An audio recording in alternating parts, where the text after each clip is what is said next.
So your Meta ads got rejected again. Maybe it's the third time this week. Maybe you've lost count at this point. You go back into the ad copy. You scrub through every line looking for anything that could be flagged. You remove red flag words, even though you're not sure what word is triggering your rejection. You change helps to reduce inflammation to supports healthy inflammatory response. You water it down even more, making it so vague that you're basically saying your supplement promotes wellness and nothing else. You resubmit it, but you get rejected again. So you reach out to your media buyer if you're lucky enough to have one. Or maybe you post in a Facebook group asking what you're doing wrong. Someone tells you to avoid words like diagnose or anything that sounds medical, as if that's really helpful. You already knew that. You read Meta's policy page 2 times. Yeah, it's unclear, but at least you made the effort. You make more changes. You submit it again. And maybe this time it gets approved. But here's the thing. Even if or when it does get approved, it doesn't convert. The ad runs, you get impressions, maybe some clicks, but the cost per acquisition is terrible and you're bleeding money. Meanwhile, you're spying on Facebook ads library and you see plenty of other supplement brands running ads that seem way more aggressive than anything you've tried. How are they even getting away with it? And then there's the whole multiple funnel situation. You've probably got one funnel for Meta, another one for Google, maybe a different approach for native ads, because each platform has different rules, and what works on one gets you banned on another. It's like you need a compliance attorney on retainer just to run traffic. The frustration is real. You're playing whack-a-mole with ad platforms. You're spending more time worrying about getting approved than actually growing your supplement business. And even when you do everything right from a compliance standpoint, the ads still don't perform the way you need them to. If this sounds familiar, I want you to stay with me for this episode, because what I'm about to share with you is going to completely reframe how you think about this problem. Let's get to it. Welcome to Health Business Mastery, the Creative Thirst podcast. I'm your host, Bobby Hewitt. Most supplement founders think, if I just get the compliance language right, my ads will get approved. And once they're approved, they'll start converting. Get the words right, follow the rules, and the problem goes away. Or spend enough money and my dedicated account rep can get anything past what the initial bot flags. But here's what's actually happening. The reason your ads keep getting rejected isn't just about compliance. And even when they do get approved, there's a bigger problem that nobody's talking about. The real issue is this. You're trying to sell supplements like they're functional products, like they're Drano for a clogged sink. And Meta's algorithm, along with your prospects, can sense that something's off. You got to realize the algorithm is like a smart 10-year-old at this point. And the biggest total addressable market made of real people is not that far off. See, when you strip out all the claims to get past compliance, you're left with purely functional language. Ingredient lists. Mechanism of action supports this, promotes that. And that functional language, it speaks to only one part of your prospect's brain, the part that's stuck in endless research mode, but never actually buys. This is why even your approved ads don't convert. You're convincing people, but you're not creating desire. You're explaining how it works, but you're not giving them hope that it will work for them. You're speaking to the functional mind, but completely ignoring the emotional mind. And here's the part that's going to sound counterintuitive. The brands you see running what looks like more aggressive ads, they're not just better at dodging the compliance police. They've figured out how to satisfy both sides of the supplement buying decision, the functional and the emotional, even within Meta's guardrails. They understand something fundamental that most supplement marketers miss. Supplements aren't normal products. They don't sell like other things people buy online. And until you understand how the supplement buying psychology actually works, you're going to keep fighting with ad platforms, keep watering down your copy, and keep wondering why nothing seems to work. So let me show you what's really going on here. All right, so to understand why your meta ads are really getting rejected, and more importantly, why they're not converting, even when they do get approved, we need to talk about how people actually buy things online. Because not all buying decisions are created equal. Most products, most things you can purchase online, they fall on one side or the other of what I call the buying spectrum. On one end of that spectrum, you've got purely functional products. These are things that solve a specific practical problem, and the buying decision is straightforward, almost mechanical. Let me give you some examples. Let's say your car won't start. You turn the key, click, click, click, the battery's dead. Now you're not emotionally attached to the car battery. You're not thinking about what the car battery is going to say about yourself. You just need your car to work. So you buy a car battery that fits your car, you install it, and you literally never think about that purchase again. The desire for a new car battery is extremely high because you're dealing with the problem right then and there. It's urgent, it's practical, and once you buy and install it, you're done. You'll never think about that purchase again. Problem solved. You move on with your life. That's the functional side of the buying spectrum. Will that car battery work with my specific car? That's it. That's the whole game. Hey, I just want to take a pause here. Ever wish someone could just look under the hood of your business and tell you what you're missing, what you need to double down on, and what you need to stop doing? Well, that's exactly what I do on a business audit. I've helped generate millions of dollars for supplement businesses, and I can do the same for yours. We use a proven system built to generate results across every stage of your supplement business. So if you're ready to scale with clarity and confidence, apply to become a client at creativethirst.com. I'll show you exactly how to unlock your next stage of growth. Now, let's get back to the show. Now, on the complete opposite end of the spectrum, you've got emotional products. These are typically luxury items, but not always. What makes them emotional is that you're buying them for how they make you feel, not for a practical function they perform. So yes, a Rolex watch tells time, but so does a $20 Casio. You're not buying a Rolex for its functional value. You're buying it for status, for how it makes you feel when you look at it on your wrist, for what it signals to other people and to you about who you are. Same thing with a Prada handbag. It holds your stuff, sure, but so does a canvas tote bag. You're buying the Prada bag for the emotion, the feeling of luxury, the sense of belonging to a certain group. The identity it gives you, you're paying to keep that identity. Now, on this emotional side of the spectrum, the buying decision is about desirability. Can you make me want this thing? Can you make me feel like my life will be different, better, more complete with this thing in it? Will this raise my status about how I feel about myself? Marketers selling emotional products use storytelling. They use belonging. They use reputation and heritage and all these intangible things that create desire. So you've got functional products on one end, emotional products on the other end, and here's how that translates for us as supplement marketers. Supplements sit right in the middle. They solve both a functional need and an emotional need at the same time. And this is why people buy supplements differently than they buy anything else online. Let me break this down because this is critical. When someone is considering buying your supplement, they're not just making one decision. They're making two simultaneous decisions. They're buying with two minds at the same time, the functional mind and the emotional mind. And both of these minds need to be satisfied before the purchase happens for a dietary supplement.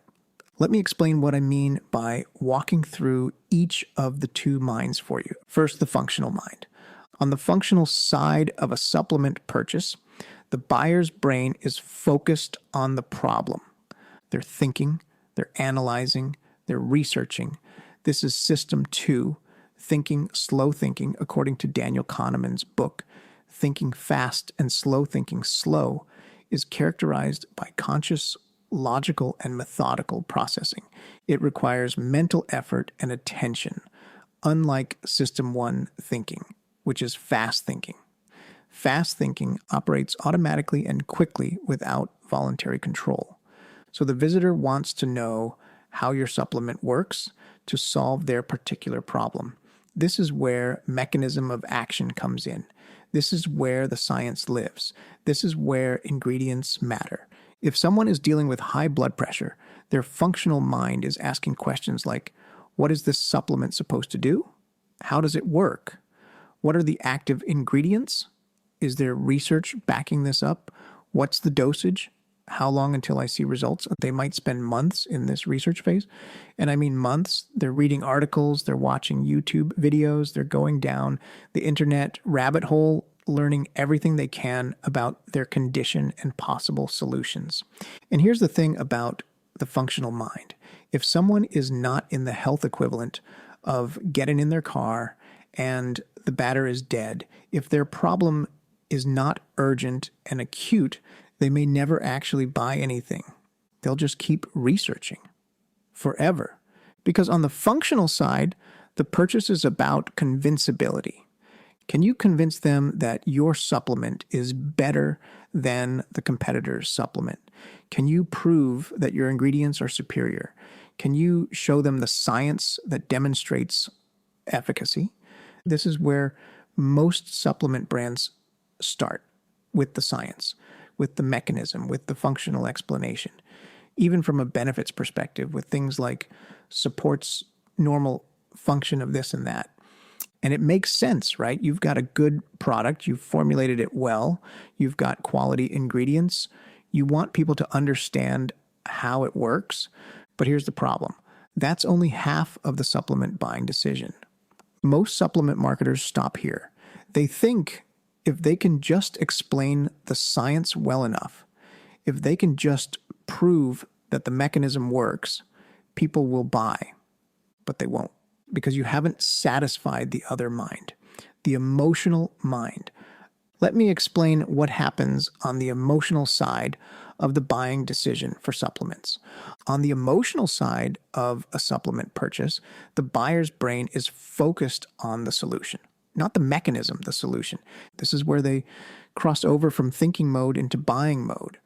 On the emotional side, they want to feel how their future will be different. They want to imagine themselves living a different life. They want hope, not just hope that the supplement works from a biochemical standpoint, hope that their life will actually change, that they'll feel different, that they'll be able to do things they can't do now. Let me give you an example. Someone struggling with joint pain. On the functional side, they want to know about the anti-inflammatory properties of your ingredients. They want to understand how whatever ingredient you're using actually reduces inflammation. But what about on the emotional side? On that side, they want to imagine themselves going for a walk without planning their whole day around managing pain. They want to feel like themselves again. That's the emotional side of the decision. And on this side of the equation, the biggest selling lever you have is desirability. Can you intensify the desire for that future state? Can you make them feel what it will be like when the problem is gone? This is where hope lives. Hope that this supplement, this particular formulation, is what's been missing from all the other things they've tried. Hope that it will work for them this time. But hope needs to be grounded in logic. It can't just be wishful thinking. It has to tie back to the functional side. This is why the two minds work together. The functional mind provides the logical foundation, the mechanism of action, the reason why this could work. And that logical foundation supports the hope that the emotional mind needs. But you need both. And if you only speak to the functional mind, people get stuck in research mode and never buy. If you only speak to the emotional mind without the functional backing, it feels like hype, and they don't trust it. You need both minds satisfied simultaneously. All right, so now that you understand this dual mind framework, let's connect it back to your meta ads and why they keep getting rejected or why they don't convert even when they're approved. Here's what happens. You create an ad. You talk about your supplement. You mention some benefits. Maybe you say something like supports healthy blood pressure or promotes joint comfort. Meta rejects it. Too many claims. Sounds too medical. Who knows why? Meta compliance is a black box. So you go back in and you strip out anything that could be perceived as a claim. You remove benefit language. You make it more vague. You end up with copy that basically says made with quality ingredients and supports overall wellness. You resubmit. It gets approved. But now look at what you're left with.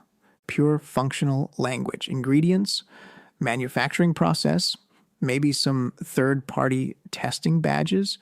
You're speaking only to the functional mind, the part of the brain that researches but doesn't buy. There's nothing in your ad that creates desire, nothing that amplifies hope, nothing that connects to the emotional mind and shows them how their future will be different. Your ad is trying to convince them with mechanism of action, with ingredient quality, with scientific backing.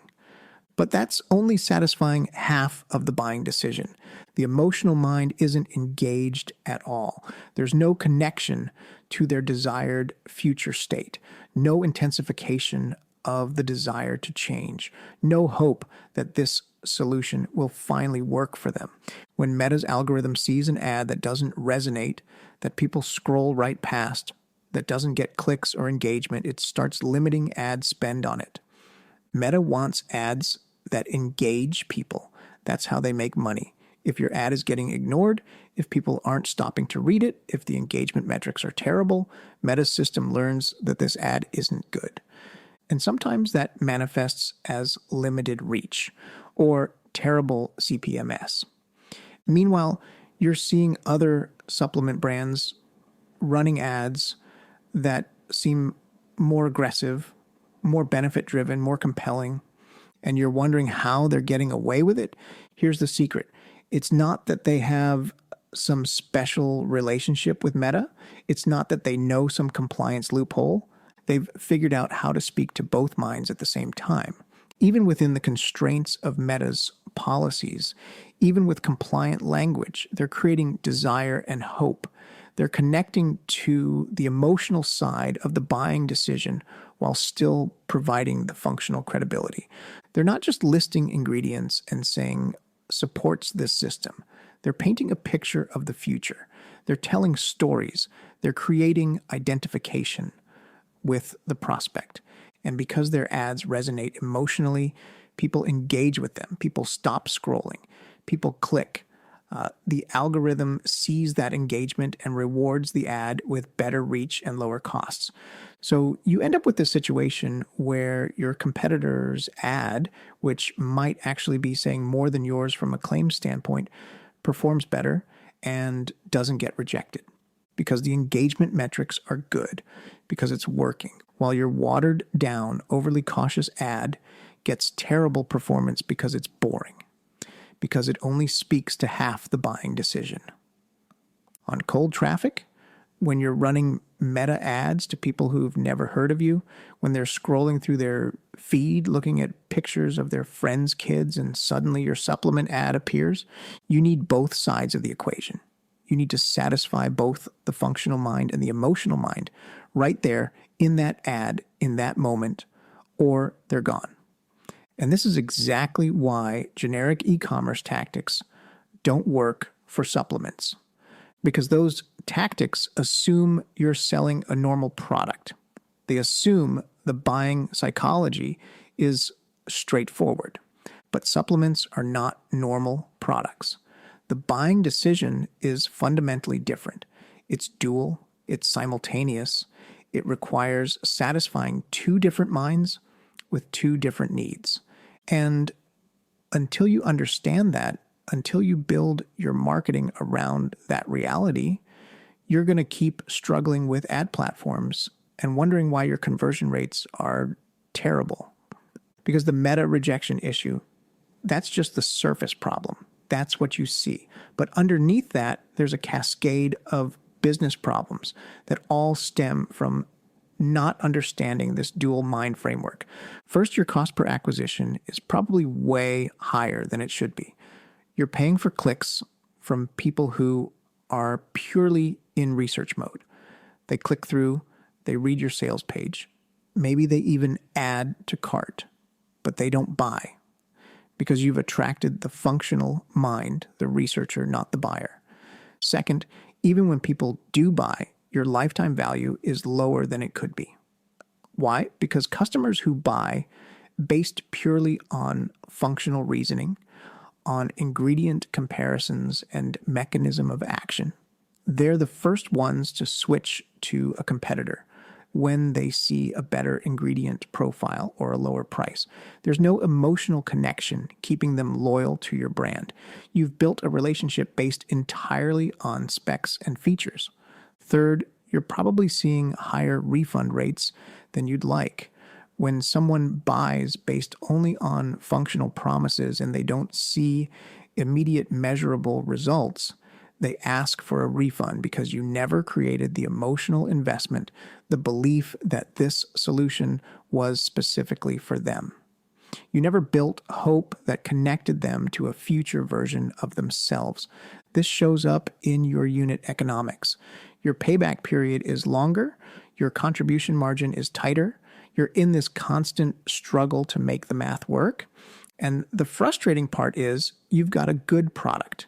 You've formulated it well. You've invested in quality ingredients. You're doing everything right from a product development standpoint. But you might be thinking, but Bobby, I can't make claims. I can't talk about specific benefits. Compliance won't let me speak to that emotional side. That's not actually true. What compliance restricts is unsubstantiated claims about treating, curing, or diagnosing diseases. What compliance restricts is saying your supplement will definitely produce a specific outcome.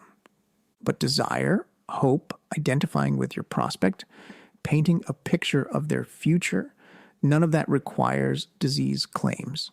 You can tell a story about what it feels like to have energy throughout the day without saying your supplement treats chronic fatigue syndrome. You can talk about what it means to feel confident in social situations without claiming you cure social anxiety disorder.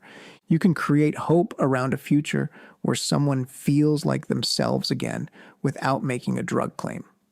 The brands that are scaling right now, they've learned how to do this. They've learned how to work within the rules while still creating the emotional connection that drives buying decisions.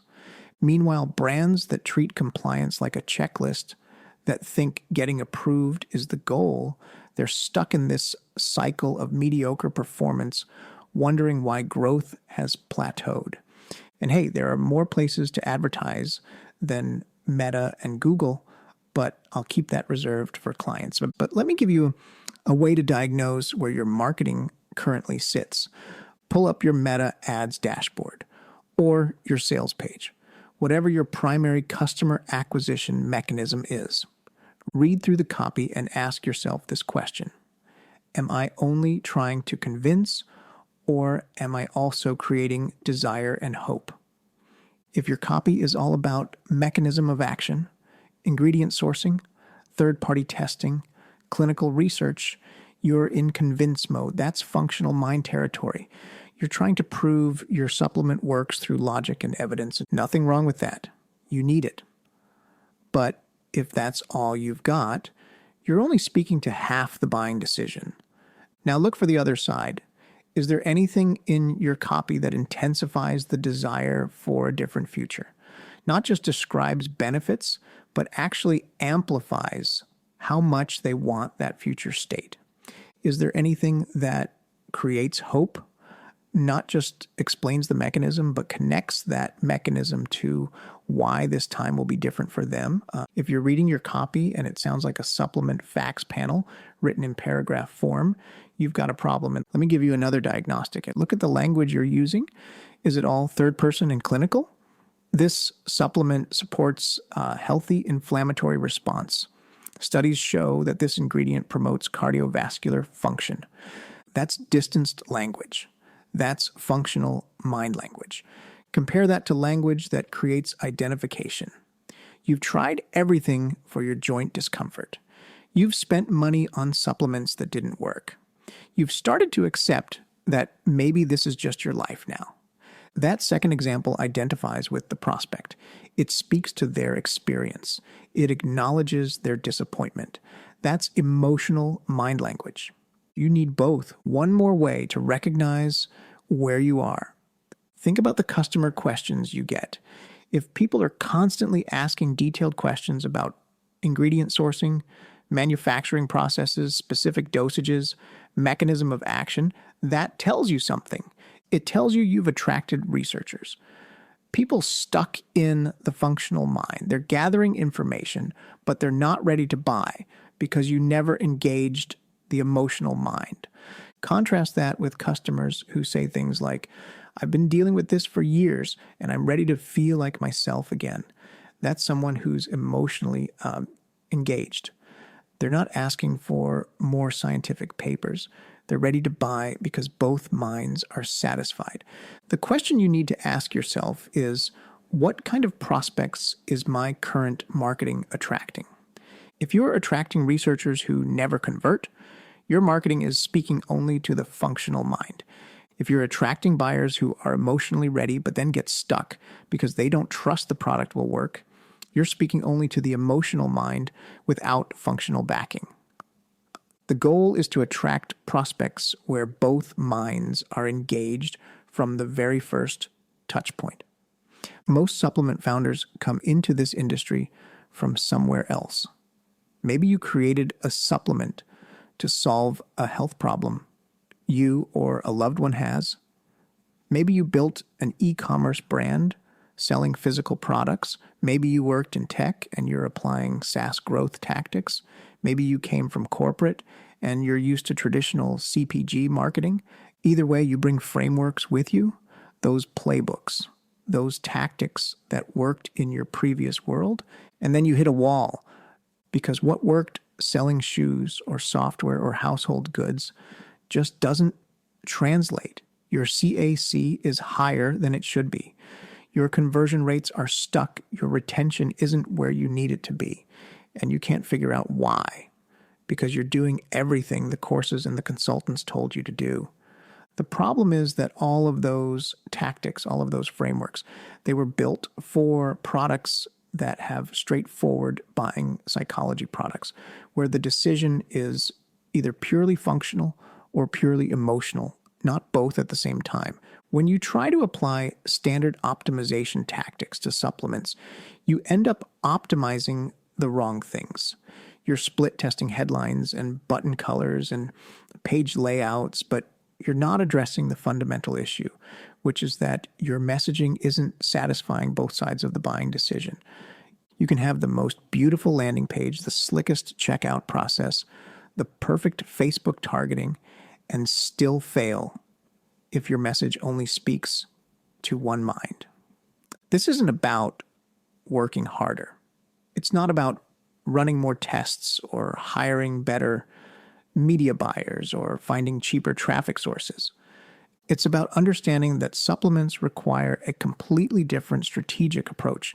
You can't just copy what works in other industries and paste it into the supplement space.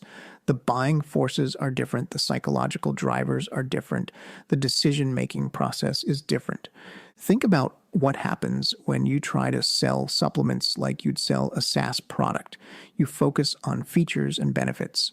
You create comparison charts. You talk about your unique value proposition, all functional mind tactics, and then you wonder why your trial to paid conversion is terrible. Or you try to sell supplements like you'd sell fashion, or like you're trying to build a brand first before trying to sell. You focus on lifestyle and aspiration and identity, all emotional mind tactics. But without the functional credibility, without addressing the will this actually work for my specific situation question, people don't trust it enough to put it in their body. Neither approach works in isolation because supplements don't fit into existing categories.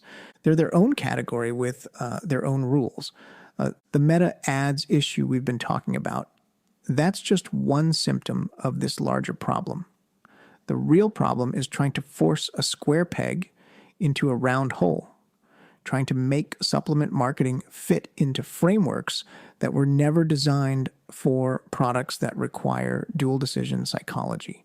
This is exactly why you need supplement-specific thinking, not general e-commerce tactics, not DTC playbooks, not digital marketing best practices that apply to every industry. You need frameworks that were built specifically for how people actually buy supplements. Frameworks that account for the functional mind and the emotional mind frameworks that understand the unique forces at play in a supplement purchase decision. Until you make that shift, until you stop trying to apply generic tactics and start thinking about supplements as their own unique category, you're going to keep running into the same walls. Your ads will keep getting rejected or underperforming. Your conversion rates will stay stuck. Your growth will plateau because you're playing the wrong game with the wrong rule book.